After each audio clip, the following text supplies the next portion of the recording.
Hi guys, today I have my monthly manis for the month of February of 2020, and I know I am filming this late. By the time I edit everything, it's probably well into March. We are kind of in the process of moving right now. You can't see the mess right in front of me, but it's a lot. So I'm gonna try my best to keep up with those videos, but let me show you the polishes I wore in last month because I did wear a lot of polishes given it was a month of 29 days. I wore 17 polishes, so I think that's quite amazing. So let's see what I have here. The first one is 90 Lacquer Nebula. This is a gorgeous kind of deep teal curly, and it has a lot of flakies that mainly shifts from like coppery shade to green. Also, it has some purple sheen in there. It's probably shimmer. So this one is pretty complex. I really enjoyed it. I thought that was a really well done polish. I only needed 2 coats. It did not stain. It covered well. So I think overall, I was really happy with this. I wore another 90 Lacquer polish. This is in the color Shooting Star. This one is gorgeous. This is a black base with a lot of gold glitters. And in my book, this would have been perfect for New Year's, but I think in the entire month of February, I just really enjoyed vampy shades and like stark white shades. It's kind of extreme, but I did really enjoy this one. The formula was really easy. It wasn't even that difficult to remove. So I was pretty impressed with that, and I just love colors like this now. Then I wore Zoey Jacqueline. So this one is a really, really pale yellow. It's almost like my wall color right back there. It's definitely not a white. You can see it's yellow, but so pale. It's very neutral. I wore this. It's really streaky, hard to work with. I had to use 3 coats. It did make my nails look super long, but it was a lot of work. I did not change the Z brush in this, so I still have the regular old skinny brush. Maybe if I swap the brush, it would work better, but I don't think I used this polish enough to worth the investment of the Z brush. So I haven't really decided what I want to do. Maybe next time when I wear it, who knows, like 2 years later, I will swap the brush. Then I wore a blush lacquer Theodora Delphine. So this one is gorgeous. A lot of the polishes here actually are from my HHC dupes or PPU dupes that I did. I was just reminded of a lot of the beautiful shades. So this one definitely is because of that. It's a kind of lighter jade green, very shimmery, kind of high shine polish. The shimmer in there is probably dual chrome shimmer that shifts from a extreme angle purple, but also green and blue and gold. So this one is really beautiful, but it's really similar to Zoey Lacy. So I brought them side by side. You can see them.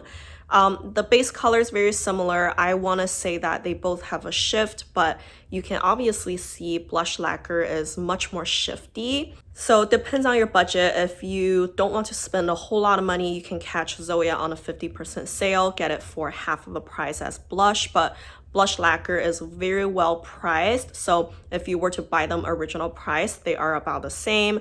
And I think blush lacquer is better, and it has the wider brush. It's just easier to apply, and the sheen is much more obvious. So overall, I think blush lacquer definitely wins for me. The next one is from Pep Nail Vibes. This one is Atlas. I believe it was a Black Friday special last year.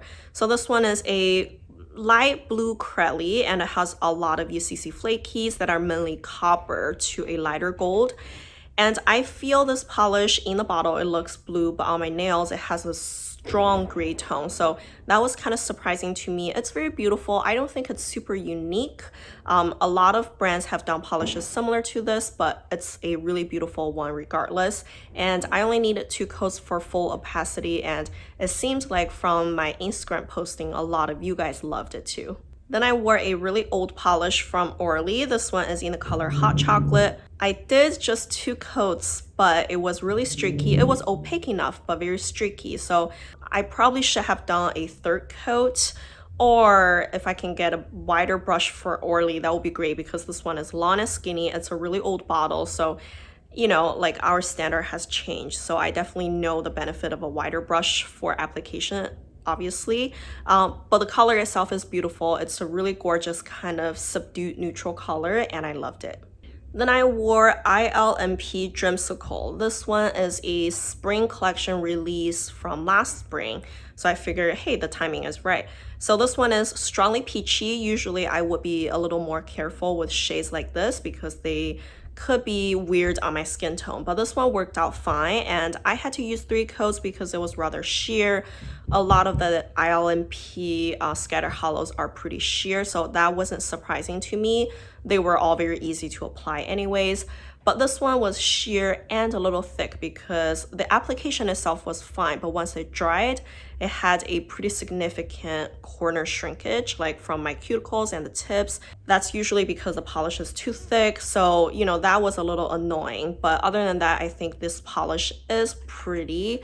Maybe next time if I wear it, I would just put a similar color cream base down first and just top this over because it would provide the very elegant and delicate looking hollow glitters in there. Then I wore KB Shimmer Showgirl. This one again is a really old polish, but I believe it's part of KB Shimmer's core line, if they have such a thing, because they carry this on their website, I believe, until now. It's been years. So it has to be one of their star shades. And this one is a black jelly base, not crelly, jelly. And it has tons of all sorts of chunky glitters, can you even tell?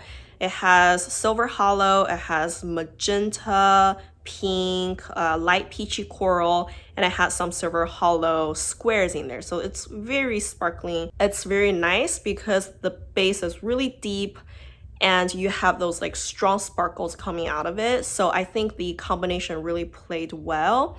But I think overall, I mentioned this many times in my previous videos, I think I'm just over that chunky glitter look. So I think I might just declutter this one. I don't really see myself wearing this again, but I do want to say this is one of the better chunky glitters for sure. Next, I have Pretty Polished Slaying It.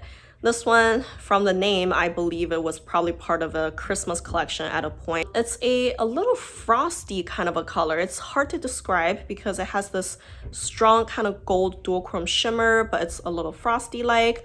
The base is a coral pink, but a little deeper. It's just very strange. I didn't think I was gonna like it in the bottle, but on the nails, I actually quite enjoyed it. And I just needed 2 coats. It was really perfect. I wish I wore this one for Valentine's Day though. The next polish is from Cupcake Polish. The name is Greatest Dream. This one was a anniversary release last summer, and it was a just flaky packed polish. It's acrylic, but the flaky amount is insane in there, and there are all sorts of different colors, and it's just gorgeous. And the formula was so easy to work with, and you definitely get it opaque after 2 coats. It's just flaky dense. If you want something like that every once in a while, you wouldn't go wrong with this polish. It's very beautifully done. Then I wore my Basic Witch from Different Dimension. I've mentioned this polish in quite a few videos recently in favorites and whatnot. It's just a very basic kind of black hollow, and the hollow in there is silver. It has some slightly chunkier silver hollow particles in there, so that's a little bit more interesting than your typical just average black hollow. And this one is really easy to work with, and once it's on your nails, because the amount of hollow that's in there, it doesn't look so pitch black, which is what I prefer. I like a deep vampy nail look, but not black. So I think overall this one played really well, and I really enjoyed it when I wore it. Then I wore my Aussie Marshmallow. So I tried this one out in December in a Skittle Mani. Wasn't too impressed with the formula, but I decided to give it another try. And this time around, I wore it on all of my nails. It was very streaky. I had to use 3 coats. It was really hard to deal with. But once it's on your nails, it has this kind of sheer, elegant and soft vibe that I really enjoyed. And oh my gosh, I just didn't know what to do with it because I enjoyed the look of it so much, but it was so streaky and hard to work with. So I actually went after the Polish Lab Rat. I will have her channel linked down below. She recommended that you can switch those Essie brushes to Glisten Glow's wide brush that she sells on her website for 18 cents a piece. So I did that. So you can see right now I have a wide brush, that glorious. I tried to use this again actually, and it worked much better. It's still a very sheer polish, so I still had to use 3 coats, but it was much easier of a 3 coat, and the result looks about the same, but the application is just so much more pleasant. And I'm so glad I kind of revived this shade, if you will, and now I can enjoy it and I don't have to like agonize if I need to declutter and whatnot. But regardless, I think the polish itself is beautiful. The original brush with a formula is very difficult to work with. The next one is a surprise favorite for me. This is from Glint and Glow, and the color is called The Gilded Age of New York. So I had this for a while and I never really wore it because it just didn't look too special. It's kind of like a mid-tone purple linear hollow, and the hollow is leaning more gold than silver. And I finally decided, what the heck, I'll just wear it, but it really surprised me. The base color is very, very unique, and it carries this like surprisingly deep tone to it. Like on the edges, you can just see the brownness in there. It's kind of like a raspberry chocolate. It's just so delicious, so yummy, so beautiful, and I enjoyed it so much, surprisingly. And it still is a linear hollow, so like it's not like it's playing with a component, but the color itself is very, very unique, and I was so surprised by it in a very good way. Then I wore Great Lakes Lacquer. Then it is Forfeit. This one is gorgeous. It's such a muted and calm kind of just sage green, and it has a lot of color shifting flakies that mainly goes from like a green to a red. It sounded basic, but on the nails it really gave that calm vibe. I don't usually wear a lot of greens, so when it comes to greens, I prefer sage greens a lot, and this one is just really beautiful, and it's an easy to coater. I have nothing to complain about. This is a good one. Then I have Girly Bits, not plain white. So this one is your typical white curly, and the flakies in there are not very vibrant in color. They're mainly really muted, kind of like a deep brown or deep gray. I can't really tell. It's just really dark, almost black looking. And then it has some flecks of purple in there, but it's very subtle. So this one really plays off of the like white, black on white kind of feel, which, you know, sometimes I do like that. The monotone look is very calming to me, and the formula is really easy to work with, and you can't go wrong with a white curly. And this one is on the basic side, but in a very good way. Then I wore Love Bite because February, love, right? I just decided it's finally time for me to wear it. This is a beautiful color. Oh, and it's from the brand Indie Angel. It's a rosy pink, but it has a deepness to it. So again, it has that, you know, maybe it's just this month. I like those shades with a touch of like deepness in there, like the Glint and Glow. This guy, the base is very unique. It's just a linear hollow, nothing too special, but the color is so unique and beautiful. I enjoyed it so much, and it seems like a lot of you guys enjoyed it when I posted on Instagram as well. So if you can still get this polish, I would suggest it because the color is just different, you know. I don't see those colors a lot, so I'm really happy I wore this one. And the very last one, I'm not going with chronological order here because this last one is actually what I wore on Valentine's Day. This is from Lollipop Aussie Lacquer. It's called The King is Dead. This one is a white curly. It has a lot of gold flakies and red and gold glitters. So when I bought this polish, actually, I thought exactly about Valentine's Day, and I thought I would wear this on Valentine's Day. And that's just that. The formula is very easy, and the look is really cute, really pretty. I don't think Lollipop Aussie Lacquer does glitter curlies much at all.